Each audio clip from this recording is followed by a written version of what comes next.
Bom dia, em primeiro lugar. Prazer estar aqui. Acho que é um privilégio muito grande poder ter acesso ao projeto, ter o acesso a ler os textos, ver o que esses jovens estão pensando. Privilégio também estar com essa mesa tão bacana, dividir reflexões, e estar aqui com vocês também. Então, primeiro acho que agradecer o convite, a possibilidade de estar aqui trazendo a discussão.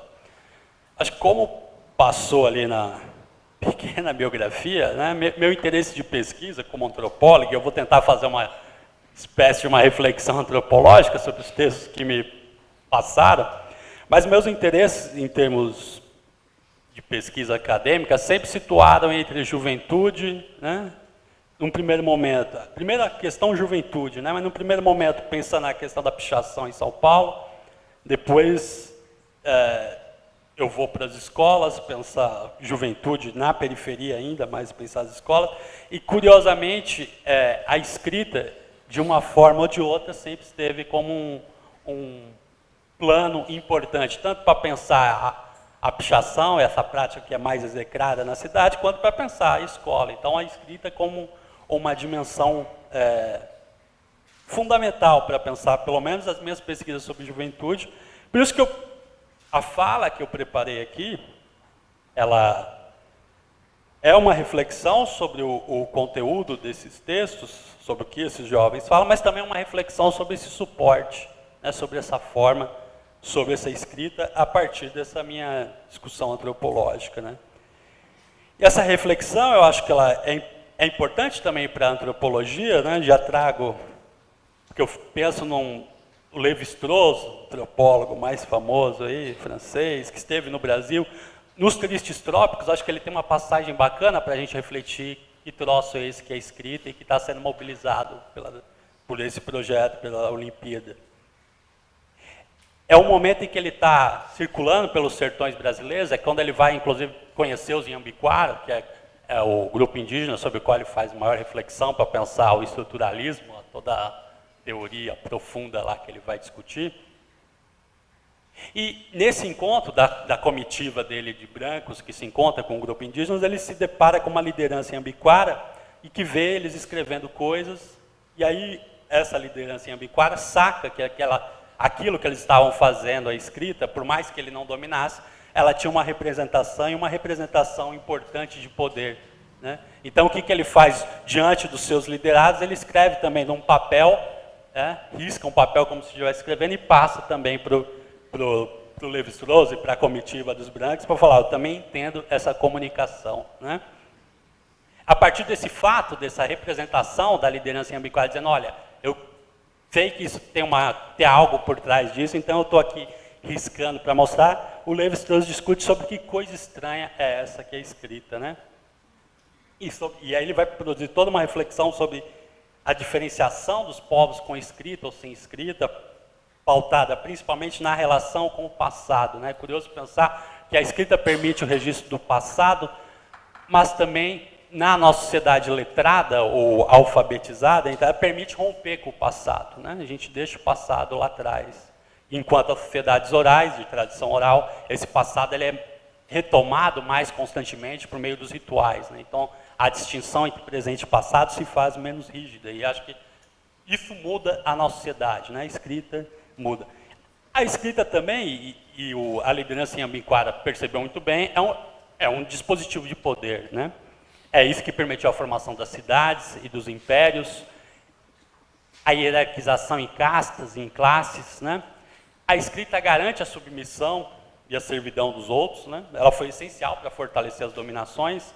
Então, a partir do momento que as pessoas sabem minimamente ler e escrever, elas não podem dizer mais que desconhecem as leis e têm que submeter-se a essas leis. Então tem uma dimensão de poder que pode ser mobilizada, por um lado, do grande poder, mas por outro lado, pelos subalternos, pelos dominados, pelas pessoas que não estão no poder, digamos assim, se a gente for pensar.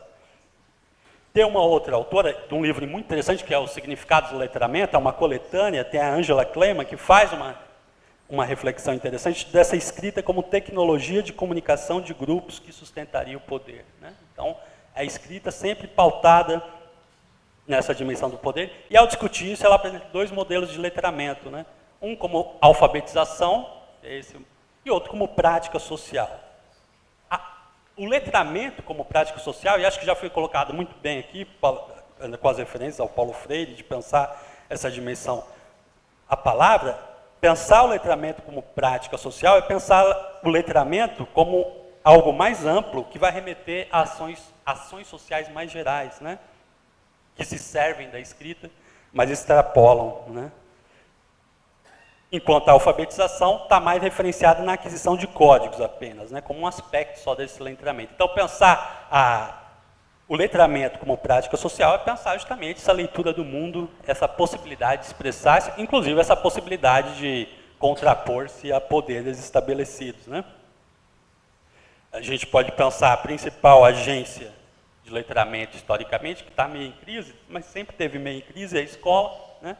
E a escola como, ao mesmo tempo, um dispositivo, a gente pode pensar lá na discussão toda do Foucault, lá, de formação e conformação dos corpos, das pessoas docilizarem seus corpos para uma certa atividade, para uma certa prática social, incutir boas maneiras, o modo de ser ou estar em uma sociedade, mas também a escola é uma agência fundamental de incutir-nos uma tecnologia, e essa tecnologia é escrita, né? A gente perde de vista quando fala da internet, quando fala dos telefones celulares, que fazer isso aqui é uma tecnologia que eu incorporo, né? Pegar uma caneta, um lápis e escrever é uma tecnologia que eu incorporo e que a escola é a principal responsável por nos incutir essa tecnologia no corpo, né? No corpo, nos sentidos, etc. Vai dizer lá o McLuhan, o famoso teórico da comunicação, lá de um meio a mensagem, que o alfabeto fonético, e pensar a escrita e o alfabeto fonético é uma tecnologia que vai nos dar um olho por um ouvido, né? Se a gente rompe com a tradição oral de ter o ouvido como a principal mecanismo de contato com o mundo externo, e passa a ter o olho a partir da leitura, e isso vai ter implicações sociais, vai ter sobre o modo de pensar, sobre o modo de aprender também, né? Curiosamente, a gente pode pensar, e quando eu estou falando de juventude, a escrita é uma dimensão, se a gente está pensando em escrita, em educação e a escola, é também uma forma importante de legitimação da autoridade adulta, né? A criança tem como característica não saber escrever ainda. Tem um autor chamado Neil Postman, que vai se basear muito na discussão do McLuhan, que ele tem um livro chamado Desaparecimento da Infância, em que ele vai discutir todas as novas tecnologias, principalmente a televisão, ele não está tão avançado, assim, não é um texto tão recente que vai discutir a internet, mas como a televisão vai impactar, por exemplo, na dimensão da infância, a partir do momento que certos segredos são revelados e tal, mas também como que essas novas tecnologias tirariam uma certa legitimidade da escrita, né? Diminuiria um pouco o prestígio da escrita, e isso diminuiria, consequentemente, o prestígio dos adultos, né? Então a gente teria cada vez mais uma distinção menos marcada entre idade adulta, entre os jovens, entre as crianças, com uma certa perda desse prestígio da escrita. Eu gosto sempre de brincar que tem toda a discussão, quem está na educação do Philippe Arrier, lá, História Social da Criança e da Família, que ele fala, é a partir da criação da escola, quando a gente separa a criança e o jovem, que a gente tem a criança e o jovem como a gente conhece hoje, né? Como um símbolo, como valorizado, pensando cuidado, né? Mas eu gosto sempre de brincar que, se a escola criou a infância e a adolescência e a idade e o jovem como é hoje esses jovens estão recriando também, né?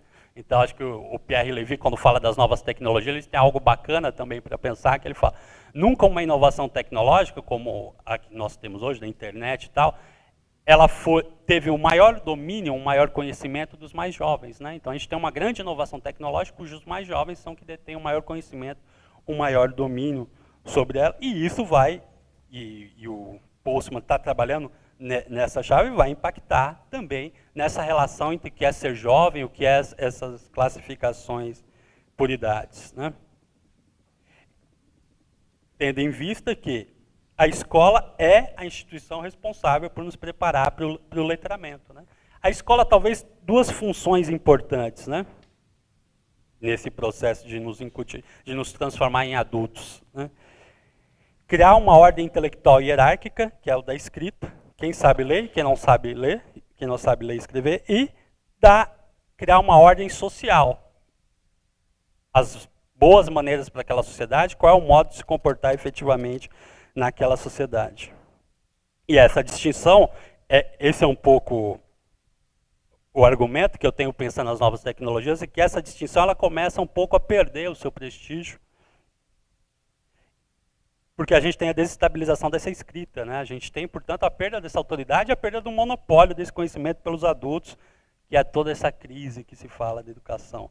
Que, ao mesmo tempo, a escola não sabe muito bem como lidar com isso, né? Porque esse jovem que está hoje, ele não está entrando apenas, eu fiz pesquisa em escola durante muito tempo, ele não entra só com o telefone celular, que é o terror de todos os professores. Não é só esse instrumento que está lá sendo mobilizado aqui, ou que está ouvindo funk ao fundo da sala enquanto o professor explica. Mas ele entra com uma nova subjetividade. É um outro estudante que está entrando hoje, é um estudante que pode contestar o que o professor está explicando ali na hora, entrando no Google, né? Professor, olha, isso que você está me falando aqui não é bem isso, né? Então tem novas formas de ler o mundo, é isso que eu estou tentando colocar, dessa prática social, dessa alfabetização social, que essas novas tecnologias colocam e que desestabiliza essa relação com a escrita. Por isso que eu acho, tudo isso para dizer, olha, como é importante, num processo desse, a gente pensar a escrita também, e vou tentar explicar por quê. Algo curioso que aconteceu comigo quando eu fiz pesquisa em 4 escolas públicas da periferia de São Paulo e uma particular do meu doutorado. Que aconteceu e acontece até hoje em todas as escolas, né? Então o professor entra na sala dos professores bravo, fulo da vida, e fala, esses alunos não tem jeito, o que a gente vai fazer com ele? Eu estava passando a matéria na lousa para eles copiarem, e aí o sujeito ficou lá dormindo a aula toda. Quando eu terminei de preencher toda a lousa, ele, professor, não apaga não. Aí ele pega o celular e tira a foto, né? Então a gente pensar qual é o tipo de escrita, né, que é possível mobilizar escritas muito pouco criativas, né? Que a escola muitas vezes mobiliza essa escrita muito pouco criativa, que é a da cópia, e que, se a gente for pensar, o uso dessa engenhoca para tirar foto é um uso extremamente inteligente. Não é para isso que a tecnologia serve, para diminuir nosso esforço e a gente poder pensar coisas, ter ideias geniais, bolar outras, diminuir a labuta, né? Então, quando esse menino vai, ele está mostrando um uso bastante engenhoso e bastante criativo, mas que, nessa prática de um apego a uma escrita muito pouco criativa, que é apenas a cópia da lousa, para o professor é uma ofensa, principalmente para o que ele aprendeu como ensinar e como pensar a transmissão dessa escrita. E acho que é interessante pensar, né, uma escrita pouco criativa e que produz muito pouco, né, por essa cópia da lousa, essas coisas, essas práticas pedagógicas. Por outro lado, a gente pode pensar as múltiplas outras escritas que os jovens trazem, e a escrita pensada como uma escrita do alfabeto, como prática social. Vamos pensar as redes sociais hoje, né? Eu acho que as redes sociais, a grande inserção desses jovens na rede social, muitas vezes mesmo sem saber escrever a língua portuguesa, tal qual a norma culta, mostra que ele pode sim escrever sem saber escrever. Está conectado pela escrita mesmo sem dominar efetivamente essa escrita. Acho que isso é interessante para pensar, né? Tem muitos jovens que não, efetivamente está ali. E eu acompanhei, eu fui com eles nas lan houses, está com problema, mas está se comunicando, está usando a escrita, ainda que de um modo... Não é uma escrita 5.0, é uma escrita 1.0, é uma geração ainda um tanto quanto... Mas ele está utilizando, e está utilizando para se comunicar, para dizer coisas, né? Então acho que pensar essas redes sociais como algo que traz coisas novas. Por outro lado, valoriza a escrita, mas qual escrita está sendo valorizada? Qual configuração de escrita é valorizada? Acho que os textos me fizeram pensar nisso, porque são de pensar como eles podem oferecer um outro panorama, uma alternativa para isso, né? Ajudar, vou tentar aprofundar um pouco mais. Porque eu acho que essas redes sociais, ela tem um quê? Ao mesmo tempo, ela pode ser extremamente libertadoras, mas extremamente aprisionadoras, né? Podem nos aprisionar também, né? No mundo onde é possível escrever sem saber escrever, né? Qual que é a questão? mas que aponta, por outro lado, e esse é o argumento que eu entro aqui para pensar com vocês, todos têm o direito de escrever, mesmo que não saibam escrever. Né? Então, por outro lado, é extremamente libertador, na medida em que concede a esses jovens, e acho que a palavra, né? E vou falar um pouco mais sobre isso que eu estou pensando como palavra, a capacidade de poder falar, de poder expressar-se. O que eu acho que um projeto como esse das Olimpíadas, acho que ele não apenas, e vou falar um pouco disso também, dá a palavra a esses jovens, mas eles permitem, né, ampliar o repertório na medida que possibilita ampliar as possibilidades de usar essa palavra. Né? Então dá uma configuração, uma outra configuração de jogar com as palavras para cá e jogar para lá e fazer coisas novas com essas palavras que poderiam talvez ficar um pouco mais limitado. E eu usei o exemplo da escrita, quando falei da pichação, quase uma conta da escrita. Né? Quando esses jovens estão pichando as cidades que a gente vê aí, eles não estão dizendo nada mais que, olha, nós queremos a palavra, eis, nós estamos aqui. Né? Vocês não entendem o que nós escrevemos, mas nós entendemos muito bem. Né? E estamos nos comunicando por meio dessa escrita que vocês odeiam tanto. No documentário Picho, do João Weiner, tem uma cena, não sei quem assistiu, tem uma cena muito interessante de um pichador, que ele é analfabeto, ele não sabe ler, mas ele é pichador e entende, consegue ler todas as outras pichações dos colegas. Ou seja, é uma escrita diferente, é um escrever sem saber ler e escrever que esses jovens estão mobilizando. Então, é um querer falar, né? É um querer ter a palavra, querer expressar algo. Né? Desse modo, eu acho que valorizar, ou apresentar outras formas de escrita, eu acho importantíssimo, valorizando já esse anseio pela palavra que os jovens têm. Né? É valorizar essa prática escolar e mais, eu acho que é não só valorizar, mas tentar transformar essa prática escolar e tentar pensar essa escrita, e aí é um chamamento para pensar a educação como algo social e político. Né? Não dá para a gente pensar a escrita apenas como alfabetização. Né? Eu acho que a gente tem que ir além e pensar essa escrita como algo social e político. E acho que o projeto tenta pensar isso aqui.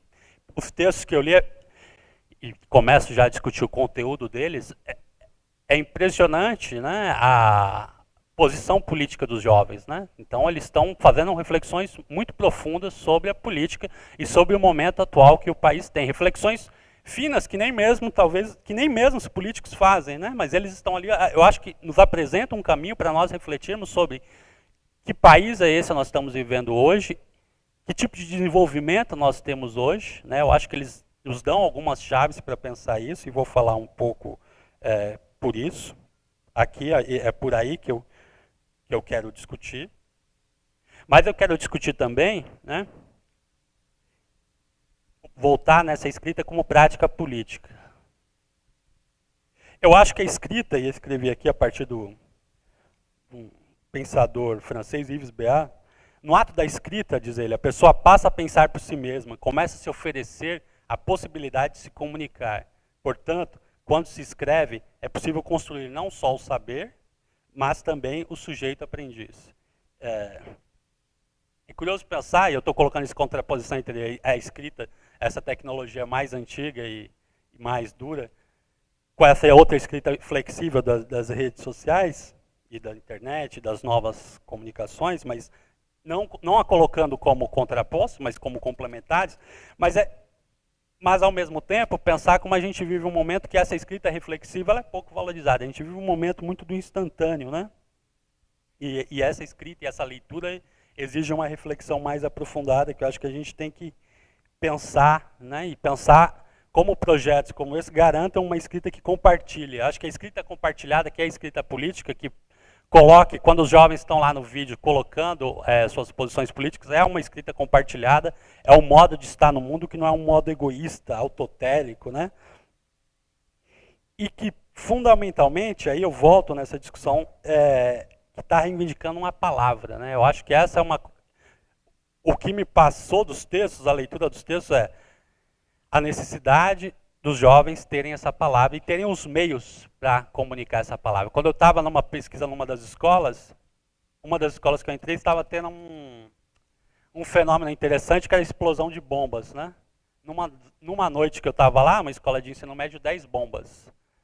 E aí eu entrei, sempre gosto de brincar, o título da tese é a maior zoeira, porque eu já entro nesse período das bombas, e barbudo, esquisito, mais velho, você é o Bin Laden, você é o Bin Laden, você que está estourando as bombas aqui, você é um terrorista. Então eu já entro nessa questão da zoeira e essa questão da brincadeira como elemento interessante. Mas isso para pensar o quê? Por que eles estavam estourando as bombas? Né? Eles estavam por 2 motivos. Um, que cancelaram o campeonato de futebol deles, e o segundo, porque tinham demitido o porteiro, que era quem então mais entendia a língua deles, segundo os próprios professores, que estavam desesperados com a demissão do porteiro, o Chiquinho, que agora ia ser um problema. Como a gente vai conversar com esses professores, era o Chiquinho quem sabia melhor conversar com esses alunos. Só que, e eu presenciei essa cena, eles queriam reivindicar essas coisas de outra forma. Eles chegaram, inclusive, para um professor, falar: professor, a gente queria escrever um abaixo-assinado, mas a gente não sabe como é que escreve. Né? A gente não tem esse recurso. Como eu vou escrever só o abaixo? E o professor acabou nem contribuindo tanto para eles. Né? Ele falou: não sei como você, eu só sei que vocês não podem continuar com as bombas. Ou seja, é interessante, a escola não oferece um repertório para eles expressarem aquela... Mas, por outro lado, eles têm um outro repertório, que é o repertório das bombas. É um repertório também eficaz, tem sua eficácia e chama a atenção. Né? Então, a gente pensar que repertórios a gente oferece, e acho que oferecer a palavra é algo interessante. A palavra é algo importante para os jovens. Né?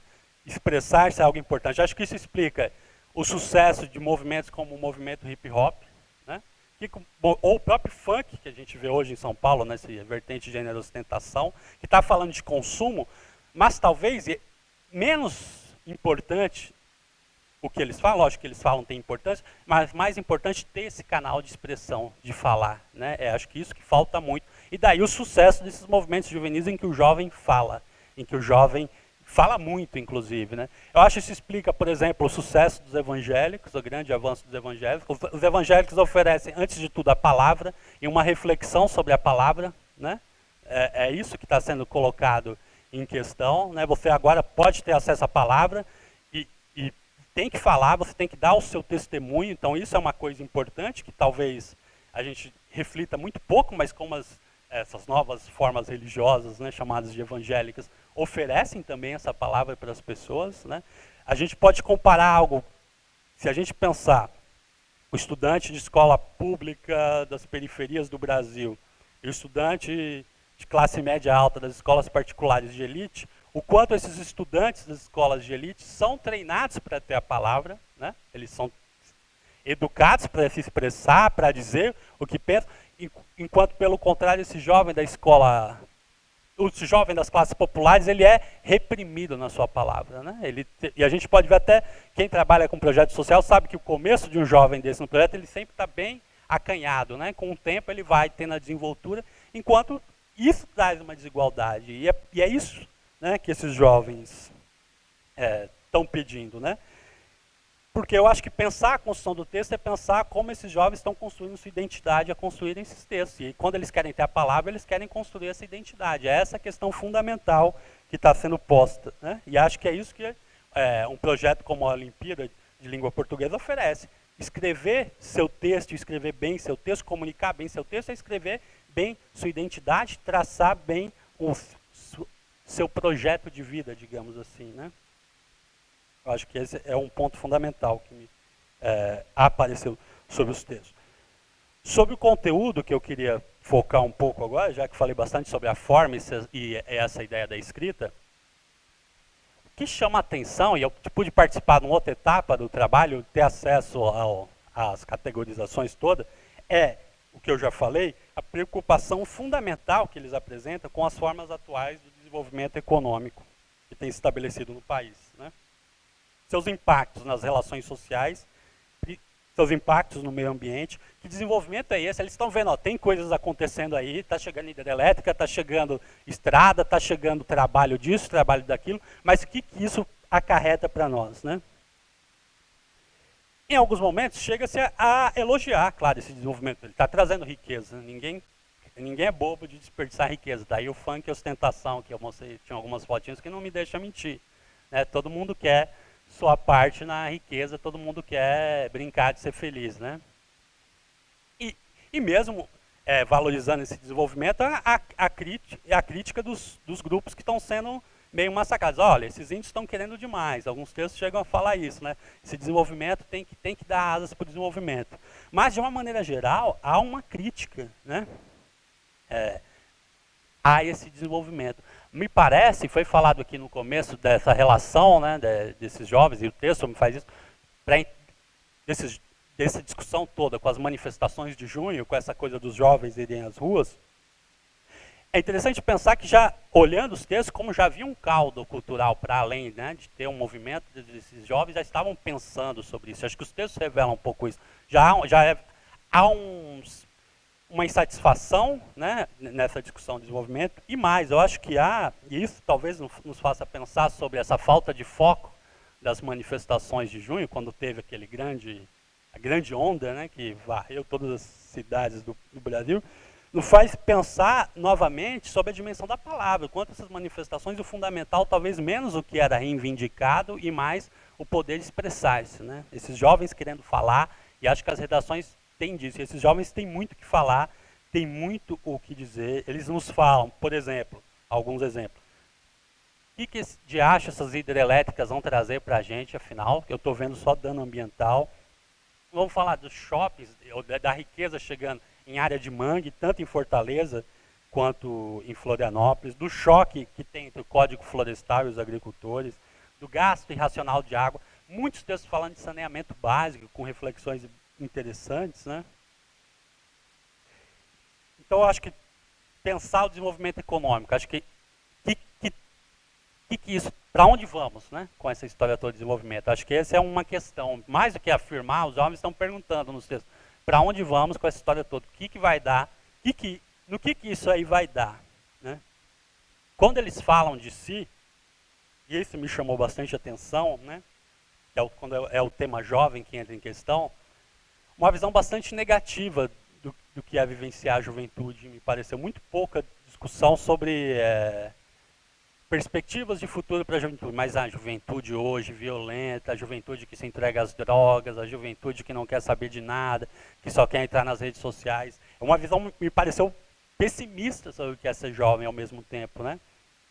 Para vocês terem uma ideia, dos textos que chegaram para a gente, 2 textos, por exemplo, defendem o toque de recolher para os jovens em cidades do interior de São Paulo. Então tem uma visão assim de que o jovem como problema. Acho que esses jovens, uma parte deles pelo menos, compra esse discurso do jovem como um problema, né? E a violência e a criminalidade também está aí, está a todo momento, né?